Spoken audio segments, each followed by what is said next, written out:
እንደምን አላችሁ? እኔ አለው እግዚአብሔር ይመስገን ደህና ነኝ። ዛሬም በጠቃሚና በአዲስ ፕሮግራም በድጋሜ ተገናኝተናል። በዛሬው የጤና ፕሮግራማችን ላይ የምንመለከተው ወተት ለጤና ጥሩ ነው ወይንስ ደግሞ መጥፎ ነው የሚለውን ነገር በሚገባ እነግራችኋለሁኝ። ሳይንስ ምን ይላል የሚለውን አብራራለሁ ማለት ነው። ይህ የጤና ትምህርት ለበርካታ ሰዎች በጣም ጠቃሚና አስተማሪ ስለሆነ ሁላችሁም በቅንነት ላይክና ሼር በማድረግ ሌሎችንም አስተምሩ አሳውቁላለሁኝ። ጥያቄ ካላችሁ ደግሞ በኮመንት ላይ አስፍሩልኝ። በቀጥታ ወደ ጤና ትምህርታችን የማልፍ ይሆናል። ወተት ልክ እንደ ቡና አወዛጋቢ ከሆኑ መጠጦች ውስጥ አንዱ ነው። በተለይ በአሁኑ ሰዓት አንዳንዶች የአመጋገብ ኃይል ማዕከል ነው ብለው ሲጠሩት፣ ሌሎች ደግሞ አደገኛ ነው ብለው ያስጠነቅቃሉ። እውነቱ ያለው በሳይንሱ ውስጥ ነው። ሳይንስ እንደሚያሳየው ወተት እንደሚጠጣው ሰው እንደ ጠጪው ሁኔታ፣ እንደ ወተቱ አይነትና በሚጠጣው መጠን ላይ ተመስርቶ ጥሩም መጥፎም ሊሆን ይችላል ማለት ነው። እስቲ በዝርዝር እንመልከተው። በቅድሚያ የወተቱን ጥቅሞቹን ልንገራችሁ። አንደኛ፣ ወተት በንጥረ ነገሮች የበለጸገ ነው። ወተት የካልሲየም፣ የፎስፈረስ፣ የፖታሲየም፣ ከፍተኛ ጥራት ያለው ፕሮቲን፣ ቫይታሚን ቢ12፣ ሪቦፍላቪን እና የአዮዲን ጥቅል ጥቅምን ይሰጠናል። ቫይታሚን ዲ የተጨመረበት ወተት ደግሞ ሰውነት ካልሲየምን በቀላሉ እንዲወስድ ይረዳል። ሁለተኛ፣ የአጥንት ጤናን ይደግፋል እናም የአጥንት ጥግግትንም ይጨምራል። ወተት ለጠንካራ አጥንት በካልሲየም በቫይታሚን ዲ ምክንያት ለረጅም ጊዜ ሲመከር ቆይቷል። ጥናቶችም እንደሚያመለክቱት ወተት በተለይ በልጆችና በዕድሜ የገፉ ሰዎች ላይ የአጥንት መሳሳትን ወይም ደግሞ በተለምዶ ኦስቲዮፖሮሲስ የምንለው እና የአጥንት ስብራትን አደጋ ሊቀንስ ይችላል። ውጤቶቹ ግን የተቀላቀሉ ናቸው። ወተት ለጤናማ አጥንት ቁልፍ የሆኑትን እንደ ካልሲየም፣ ፎስፈረስ፣ ማግኔዥየም፣ ቫይታሚን ዲ እና ፕሮቲንን የያዘ ትልቅ ምንጭ ነው። አዘውትሮ ወተትን መጠጣት ከፍ ያለ የአጥንት ማዕድን ጥግግትና በኋላ ዕድሜ ላይ ደግሞ የአጥንት መሳሳትንና ስብራትንም የመቀነስ አደጋ ጋር ይያያዛል። ይህ በተለይ በልጆች በወጣቶችና በዕድሜ የገፉ ሰዎች ላይ በጣም አስፈላጊ ነው። ሶስተኛ፣ የጡንቻ እድገትና ማገገምንም ይደግፋል። የወተት ከፍተኛ ጥራት ያለው ፕሮቲን ዌይ እናም ኬሲን የጡንቻን ጥገና እናም እድገትን ይደግፋል። ከስፖርታዊ እንቅስቃሴ በኋላ ወተት ከብዙ የስፖርት መጠጦች ጋር እኩል ወይም ደግሞ ከዚያ በላይ ውጤታማ ነው። ከስፖርታዊ እንቅስቃሴ በኋላ ወተት በተለይ የቸኮሌት ወተት ለማገገም ተስማሚ የሆነ የካርቦሃይድሬትስ እና የፕሮቲን ጥምርታን ይሰጣል። የዌይ ፕሮቲን በፍጥነት ሲዋሃድ፣ ኬሲን ደግሞ ቀስ ብሎ ይፈጫል። ይህም ፈጣንና ዘላቂ የጡንቻ ጥገናን ይሰጣል።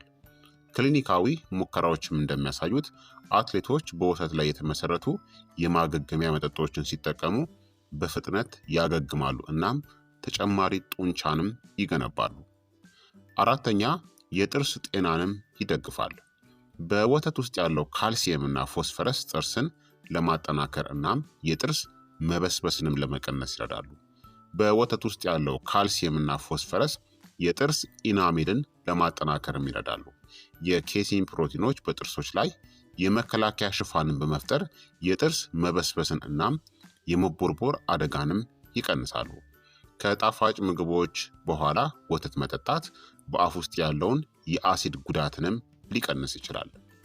አምስተኛ፣ ለሜታቦሊዝም እና ለልብ የሚሰጠው ጥቅም በመጠኑ ሲወሰድ ጠቃሚ ነው።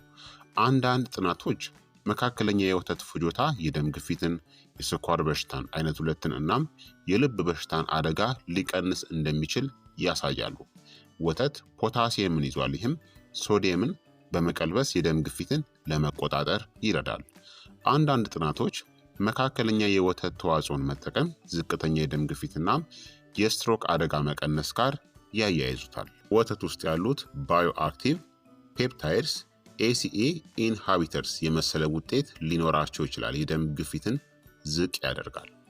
ስድስተኛ፣ ከፍተኛ ጥራት ባለው ፕሮቲን የበለጸገ ምንጭ ነው። ወተት 9ኙንም አስፈላጊ አሚኖ አሲዶች የያዘ ሙሉ ፕሮቲንን ይሰጣል። የጡንቻን እድገትን፣ ጥገናንናም ጥንካሬንም ይደግፋል። ጥናቶችም እንደሚያሳዩት የወተት ፕሮቲን ኬሲን እናም ዌይ ከብዙ የእጽዋት ፕሮቲን ምንጮች ጋር ሲነጻጸር ለጡንቻ ማገገሚያ እና ጥንካሬ በጣም ውጤታማ ነው። 7ኛ ደግሞ ክብደትን ለመቆጣጠር እናም ሰውነታችንን ለማርካትም ይረዳል። በፕሮቲን የበለጸገው ወተት የመጥገብ ስሜትን ይጨምራል እና ከመጠን በላይ መብላትንም ይቀንሳል። በወተት ውስጥ ያለው ካልሲየም በአንዳንድ ሰዎች ላይ የስብ ሜታቦሊዝም ላይ ተጽዕኖ ሊያሳድርና ክብደት ለመቀነስም ሊረዳ ይችላል። በወተት ውስጥ ያለው ዌይ ፕሮቲን ክብደት በሚቀነስበት ጊዜ የሰውነትን ደረቅ ክብደት ሊን ቦዲ ማስን እንደሚያሻሽልም ታይቷል። 8ኛ የውሃ እጥረትንም ይከላከላል። ሰውነታችንን ሃይድሬት ያደርጋል ወይም ደግሞ ያጠጣል። ወተት ወደ 87% ውሃ ሲሆን ኤሌክትሮላይቶችን እንደ ፖታሲየም፣ ካልሲየም፣ ማግኒዥየም እና ሶዲየምን ይዟል። አንዳንድ ጥናቶችም እንደሚሉት ከከባድ የአካል ብቃት እንቅስቃሴ በኋላ ከቀላል ውሃ በተሻለ ሁኔታ ሰውነታችንን ያጠጠዋል። በውስጡ ያለው ፕሮቲን እናም ስብ የሆድ ዕቃን ባዶ የማድረግ ሂደትን ስለሚያዘገየው ፈሳሽ ለረጅም ጊዜ እንዲቆይ ይረዳል። 9ኛ የበሽታ መከላከልንም ይደግፋል። ወተት ለበሽታ መከላከል አስፈላጊ በሆኑት በቫይታሚን ኤ፣ ቫይታሚን ዲ፣ ዚንክ፣ ሴሊኒየም እና ከፍተኛ ጥራት ባለው ፕሮቲን የበለጸገ ነው። እንዲሁም ባክቴሪያ እና ቫይረስን የመቋቋም ችሎታ ያለው ላክቶፈሪን የተባለ ፕሮቲንን ይዟል። የወተት ፔፕታይዶች የአንጀት ጤናን ሊያሻሽሉም ይችላሉ። ይህም ለጠንካራ የበሽታ መከላከል በጣም ቁልፍ ነው። 10ኛ ጤናማ ቆዳንም ለመጠበቅ ይረዳል።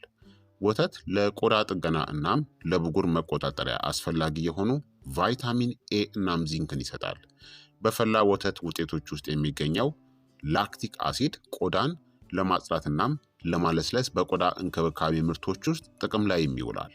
አንዳንድ ሰዎች ከመጠን በላይ ወተት በመጠጣት የብጉር መባባስ ሊያጋጥማቸው ይችላል። ነገር ግን ጥናቶች እንደሚያሳዩት ይህ ተጽዕኖ ከሙሉ ወተት ይልቅ ከስኪም ወተት ጋር የተያያዘ ነው። 11ኛ ደግሞ ለአእምሮ እናም ለነርቭ ስርዓት ጤና ድጋፍን ይሰጣል። ወተት ለነርቭ ተግባርና ለኃይል ሜታቦሊዝም ወሳኝ በሆኑ ቢ ቫይታሚኖች እንደ ቫይታሚን ቢ12፣ ሪቦፍላቪን፣ በኒያሲን የበለጸገ ነው። በወተት ውስጥ ያለው ቫይታሚን ዲ የአእምሮን ከጉዳት መከላከልና የስሜት መቆጣጠርንም ይደግፋል። በቂ የካልሲየም አጠቃቀም የአእምሮ ችግርን የመቀነስ አደጋን ሊቀንስም ይችላል።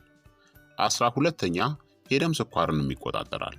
በወተት ውስጥ ያለው ፕሮቲን የካርቦሃይድሬት መምጠጥን በማዘግየት ድንገተኛ የደም ስኳር መጨመርን ይከላከላል። የዌይ ፕሮቲን የኢንሱሊን ሴንሲቲቪቲ ሊጨምርና የስኳር በሽታ ያለባቸው ሰዎች ግሉኮስን በተሻለ ሁኔታ እንዲቆጣጠሩም ሊረዳቸው ይችላል። የፈርመንትድ የወተት ተዋጽኦች እንደ ኪፈር የአንጀትን ማይክሮባዮም እና የግሉኮስ ቁጥጥርን የበለጠም ያሻሽላሉ። 13ኛ የካንሰርን አደጋ ሊቀንስ ይችላል። አንዳንድ የካንሰር አይነቶችን ማለት ነው። አንዳንድ ጥናቶች እንደሚጠቁሙት የወተት ካልሲየም እና ቫይታሚን ዲ የአንጀት ካንሰርን አደጋ ይቀንሳሉ።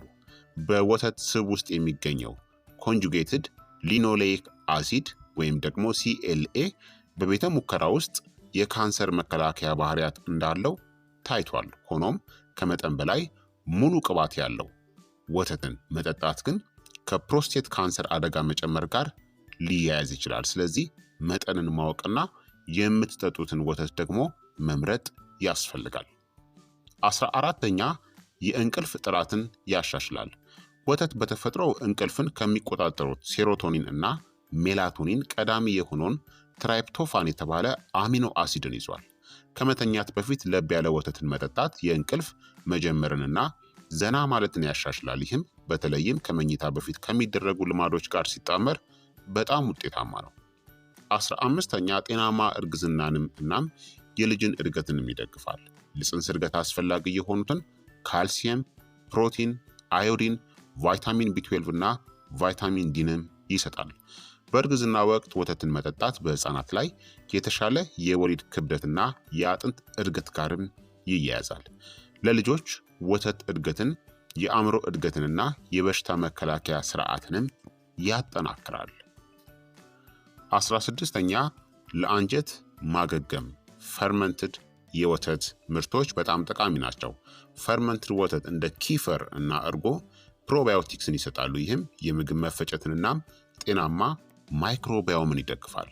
ባክቴሪያዎቹ የተወሰነውን ላክቶስ አስቀድመው ስለሚፈጩ የላክቶስ ኢንቶለራንስ ምልክቶችን ለመቀነስ ይረዳል። እንደ IBS የተበሳጨ የአንጀት ሲንድረም ምልክቶችን ሊያሻሽልና የአንጀት በሽታ የመከላከል አቅምንም ሊያሳድግ ይችላል ማለት ነው።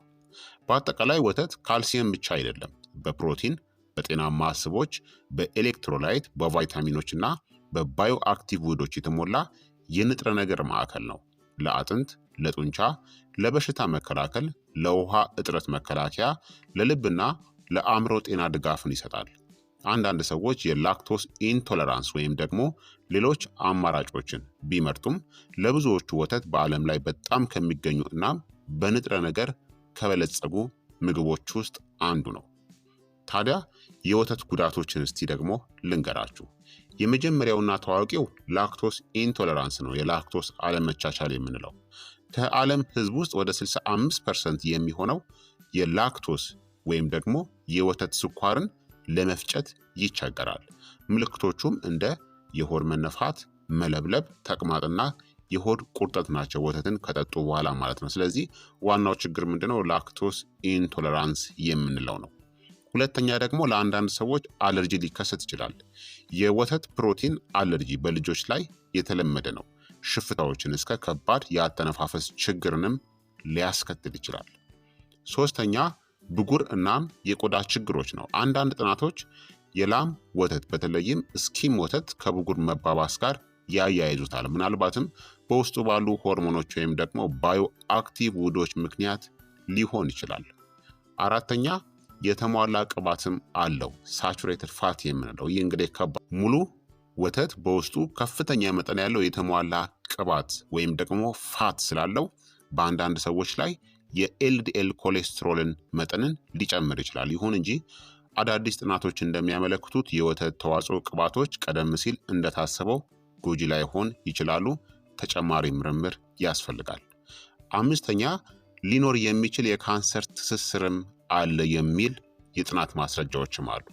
ከፍተኛ የሆነ የወተት ፍጆታ በአንዳንድ ጥናቶች ከፕሮስቴትና ከእንቁላል እጢ ወይም ደግሞ ከኦቫሪያን ካንሰር አደጋ መጨመር ጋር ተያይዟል። ምንም እንኳን ማስረጃው ግን ወይም ደግሞ ጥናቱ አከራካሪ እናም ያልተረጋገጠ ቢሆንም ማለት ነው። ስለዚህ እንደነዚህ አይነት ጉዳቶች ስላሉ በልኩና በመጠኑ እንዲሁም ደግሞ ቅባቱ ወይም ደግሞ ፋቱ የወጣለት ወተትን ብትጠቀሙ መልካም ነው። አብዝታችሁም አትጠቀሙ። ታዲያ ወተትን ጤናማ በሆነ መንገድ እንዴት መጠጣት እንደምትችሉ ደግሞ እስቲ ልንገራችሁ። አንደኛ መጠናችሁን ማወቅ በጣም ቁልፍ ነው። ለአብዛኛዎቹ ጤናማ ጎልማሶች በቀን ከ1 እስከ 2 ኩባያ ወይም ደግሞ የሻይ ስኒ መጠጣት ወተት አስተማማኝ ነው፣ በቂም ነው ማለት ነው። ሁለተኛ ጥራት ያለው ወተትን ምረጡ። ኦርጋኒክ የሆኑ ወይም ደግሞ ሳር በልተው ያደጉ የከብት ወተት የተሻለ የአመጋገብ ይዘት ሊኖረው ይችላል ማለት ነው። ስለዚህ ከተቻለ አሁን ላይ ብዙም ኦርጋኒክ የሆነ ወይም ደግሞ በሳር ያደገ የከብት ወተትን ማግኘት በጣም ከባድ ነው። እሱ በጣም ጤናማ ነው፣ ነገር ግን እሱን ማግኘት ከባድ ነው። እሱ እንግዲህ በጣም ኦርጋኒክ የሆነ ነው ማለት ነው። ብዙም ጉዳት የለውም። ከተቻለ እሱን ከተገኘ መጠቀም አሪፍ ነው ማለት ነው። ሶስተኛ ደግሞ እንደ ፍላጎቶቻችሁ ምረጡ። ለልጆችና ለወጣቶች ለእድገት ጥሩ የካልሲየምና የፕሮቲን ምንጭ ነው። ለጎልማሶች ደግሞ ወተት በመጠኑ በጣም ጥሩ ነው፣ ነገር ግን ለካልሲየም ፍጆታ ወተት ላይ ብቻ አትመኩ። ምክንያቱም ከብዙ ምግቦች ካልሲየምን ማግኘት ትችላላችሁ። የወተት ትልቁ ጥቅሙ የካልሲየም ይዘቱ ስለሆነ። ለአዛውንቶች ደግሞ የአጥንት መሳሳትን ለመከላከል ይረዳል፣ ነገር ግን የቅባቱን ይዘቱን ተመልከቱ። ሙሉ ፋት ያለው ወተትን ለአዛውንቶች እንዲጠቀሙ በፍጹም አይመከርም። አራተኛ ጥበብ በተሞላበት መንገድ መርጣችሁ ተጠቀሙ። ሙሉ ወተት አሁን ለምሳሌ ብዙ ካሎሪ እና ቅባት አለው እና የበለጠ ሊያጠግብ ይችላል፣ ጉዳትንም ሊያስከትል ይችላል። ምክንያቱም ቅባቱ ስላልወጣለት ማለት ነው።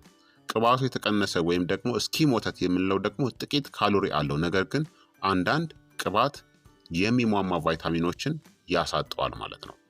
ላክቶስ የሌለበት ወተት ደግሞ የላክቶስ ኢንቶለራንስ ላለባቸው ሰዎች በጣም ጥሩ ነው። የእጽዋት ተተኪዎች እንደ የአኩሪ አተር፣ የአልመንድ፣ የአጃ ወተቶችም አሉ። እነዚህ ጥሩ ሊሆኑ ይችላሉ። ነገር ግን ብዙዎቹ ካልተጨመረባቸው በስተቀር ተመሳሳይ እንደ ወተት ፕሮቲንና ካልሲየም የላቸውም። በእነዚህ ጉድለት አለባቸው ማለት ነው። ነገር ግን ጤናማ ናቸው። ምንም ሳይድ ኢፌክት ወይም ደግሞ ጉዳት የለባቸውም። ግን ልክ እንደ ዋናው ወተት ካልሲየምና የፕሮቲን ይዘታቸው በጣም ዝቅተኛ ነው ካልተጨመረባቸው ማለት ነው። ታዲያ ዋናው ነጥብ ምን መሰላችሁ? በጥሩ ሁኔታ ለሚስማማቸው ሰዎች ወተት የአጥንት ጤናን፣ የጡንቻን እድገትንና አጠቃላይ አመጋገብን የሚደግፍ በንጥረ ነገር የበለጸገ ምግብ ነው።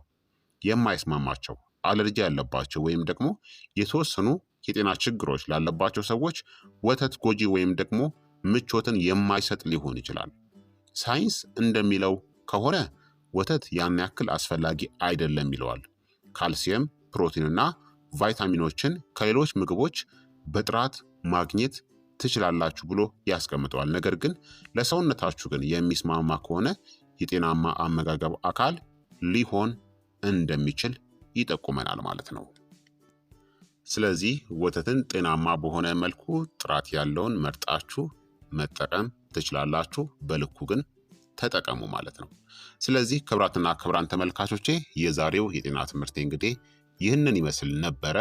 በደንብ አዳምጡት። በጣም ጠቃሚ የጤና ትምህርት ስለሆነ እንዲሁም ደግሞ ጠቃሚ ነው ብላችሁ ካሰባችሁ ለወዳጅ ለዘመዶቻችሁ፣ ለቤተሰቦቻችሁ፣ ለጓደኞቻችሁ ሼር በማድረግ ይህንን የጤና ትምህርት እንዲማሩበት አድርጉ እላለሁኝ። ጥያቄያችሁን በኮመንት ላይ አስፍሩልኝ። በቀጣይ የጤና ትምህርት እስከምንገናኝ ደግሞ እኔንም እናንተንም ቸር ያቆየን። መልካም ጊዜ፣ መልካም ቆይታ። ቻው ቻው።